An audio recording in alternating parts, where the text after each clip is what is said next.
Ballot যুদ্ধে বড় বিপর্যয়। ত্রয়োদশ জাতীয় সংসদ নির্বাচনে জামায়াত আমির ডাক্তার শফিকুর রহমানের জয়ের খবরের মাঝেই এলো বড় ধাক্কা। হেভিওয়েট ৩ শীর্ষ নেতার পরাজয়ে স্তব্ধ জামায়াত শিবির। ভোটের ব্যবধান আর পরাজয়ের নেপথ্যে কী ছিল, বিস্তারিত জানাবো আজকের প্রতিবেদনে। উৎসব মুখর পরিবেশে ভোটগ্রহণ শেষে এখন চলছে গণনা ও ফলাফল ঘোষণার পালা।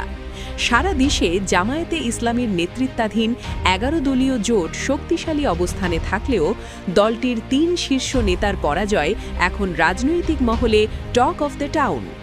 বেসরকারি ফলাফলে দেখা গেছে, পরাজয় বরণ করেছেন জামায়াতের সেক্রেটারি জেনারেল মিয়া গোলাম পরোয়ার, সহকারী সেক্রেটারি জেনারেল হামিদুর রহমান আজাদ এবং আলোচিত তরুণ আইনজীবী শিশির মনির।